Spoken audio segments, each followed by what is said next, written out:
अच्छा लगा ना? मुझे भी, बल्कि बहुत बहुत अच्छा।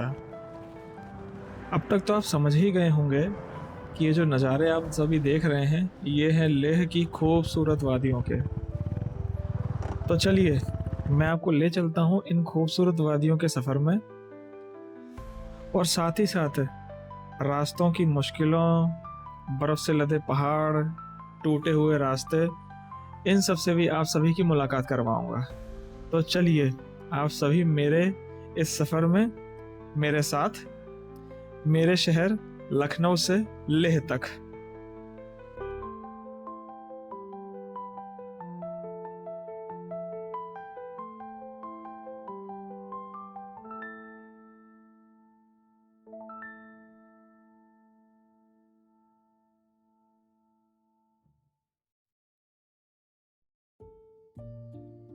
हर सफ़र की एक शुरुआत होती है।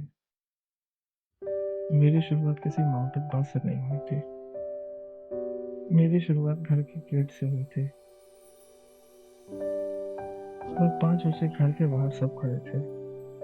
पापा ने कुछ खास नहीं कहा था, बस हमेशा की तरह संभल के चलने को बोला था। तब नॉर्मल लगा था। आज सुनने की कोशिश करता हूँ तो आवाज ही नहीं।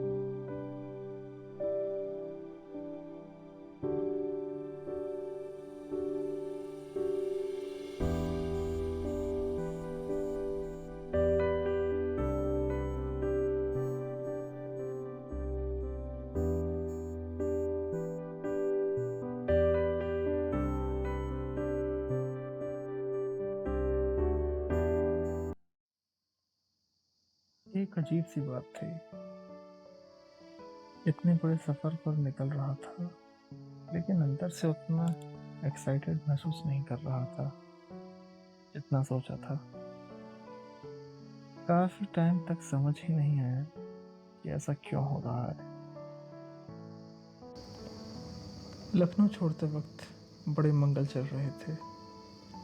हर तरफ भंडारे, भीड़, बजरंगबली के झंडे और बजरंगबली के भजन गाते हुए लोग नजर आ रहे थे। सफ़र शुरू होने से पहले शहर ने मानो अपने तरीके से मुझे विदा कर दिया था। मिल गई।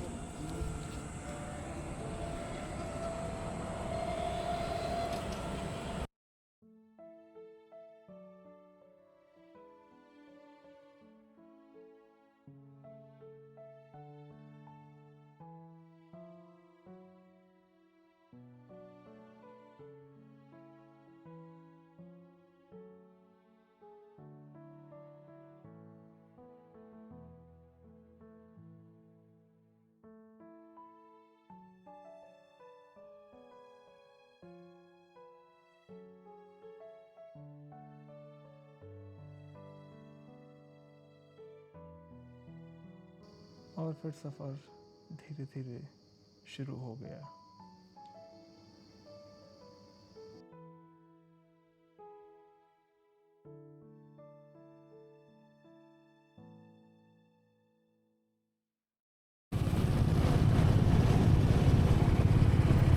और अब मैं बरेली पहुंचने वाला हूँ।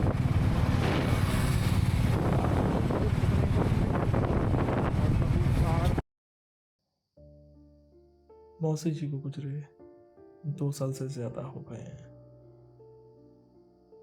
पहले बरेली का नाम सुनते ही घर जैसा एहसास होता था। वहाँ अपने लोग थे, अपनी यादें थी। आज भी जब उसी शहर से गुजरता हूँ ना, सड़कें वहीं मिलती हैं, बाजार भी वहीं मिलते हैं। लेकिन मौसी जी के जाने के बाद बरेली में वो बात नहीं रही। कुछ लोग सिर्फ जिंदगी का हिस्सा नहीं होते, वो जगहों को भी घर बना देते हैं। और जब वो चले जाते हैं तो घर भी धीरे धीरे एक शहर बन जाता है।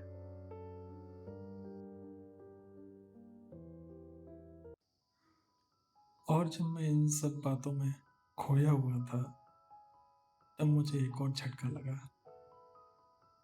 पूरे दिन की रिकॉर्डिंग में ऑडियो ही नहीं है।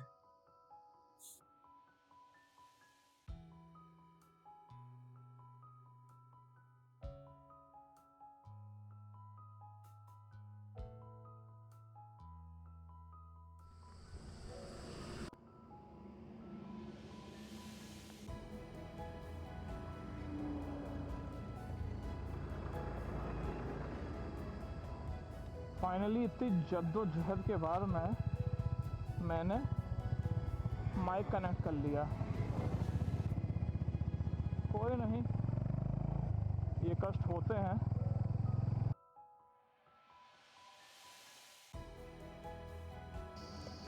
ऑडियो वापस आ गई थी, लेकिन कॉन्फिडेंस थोड़ा कम हो गया था। ट्रिप का पहला दिन था और ऑलरेडी लग रहा था कि बहुत कुछ सीखना अभी बाकी है।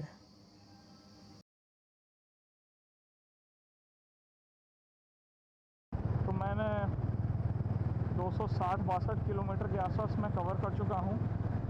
अब मैं अगले पेट्रोल पंप की तलाश में हूँ। बरेली से मैं 40 किलोमीटर आगे निकल चुका हूँ। अब हाँ, ये तो वही जगह है जहाँ पे मैं लास्ट टाइम जब आया था तो अपने बच्चे के साथ में था, तब मैंने उसको यहीं पे ही फ्रेश कराया था। मुझे ध्यान आ गया, और यहीं बरगद का पेड़ था, यहीं पे मैं रुका हुआ था। अच्छी जगह थी। चलो भैया, अब तेल भराने की बारी है। हरी लाइट जगमगा रही है।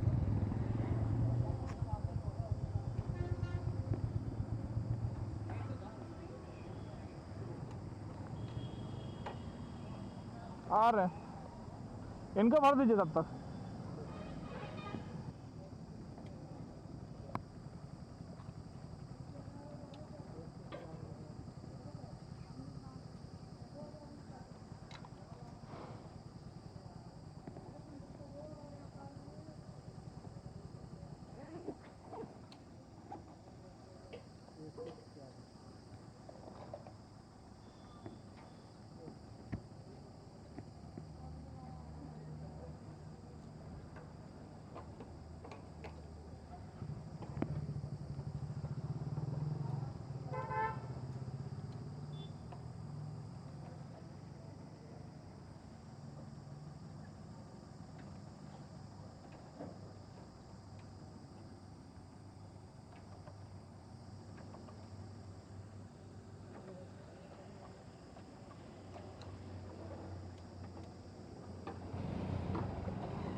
फुल कर दीजिएगा।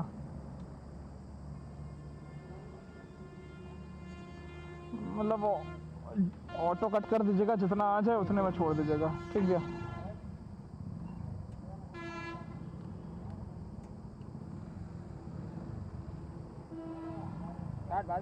हाँ आने दो तभी कर। हाँ ठीक है, ठीक है, ठीक है, कोई ना।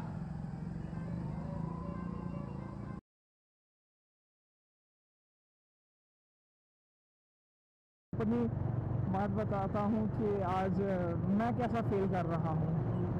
देखिए, अभी तक तो मैं इस गर्मी में गाड़ी चला रहा हूँ। जितनी देर बाइक चलाते रहो उतनी देर हवा लगती रहती है, तो अच्छा लगता रहता है। तो ऐसी कोई तो दिक्कत है नहीं अभी फ़िलहाल। बाकी हाँ, घर की और बेटे की बहुत याद आ रही है। वाकई में मेरे को बहुत याद आ रही है। कल रात भी मेरे को बहुत अजीब सा लग रहा था उसको छोड़ के जाने में। यहाँ तक कि मैं सुबह उसकी एक तस्वीर भी, एक छोटी सी फ़ोटो थी जो हमने खिंचवाई थी उसके हॉस्पिटल के कार्ड के लिए, तो वो वाली तस्वीर भी मैं ढूंढ रहा था, लेकिन वो पता नहीं मेरे को मिली नहीं। मेरी बुरी किस्मत।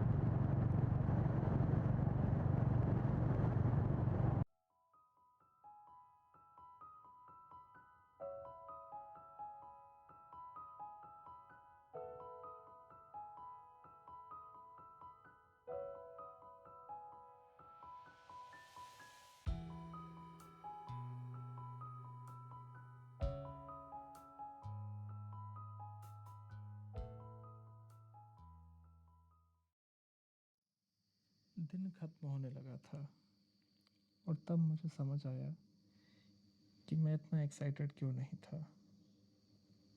शायद पहली बार घर को इतने दिनों के लिए पीछे छोड़ कर निकला था,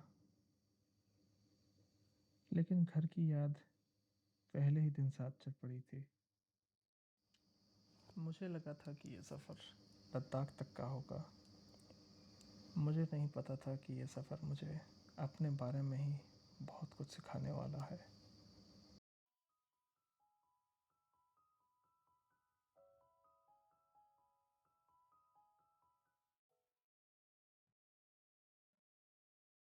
तो आते आते हम लोगों को बहुत समय हो गया था, करीबन 8:30 से ज़्यादा हो गए थे, और दिल्ली हम लोग क्रॉस नहीं कर पाए थे। तो इसलिए दिल्ली के आउटस्कर्ट्स में ही हम लोगों ने डिसाइड किया कि हम लोग रूम ले लेंगे, और यहीं पे ही रूम ले लिया है। रात में वैसे भी ट्रैवल करना थोड़ा सा रिस्की लग रहा था हम लोगों को, इसलिए बाद बाकी जो 200 सदस्य हैं वो करोल बाग गए थे अपनी गाड़ी में कुछ काम कराने के लिए। तो बस यही है।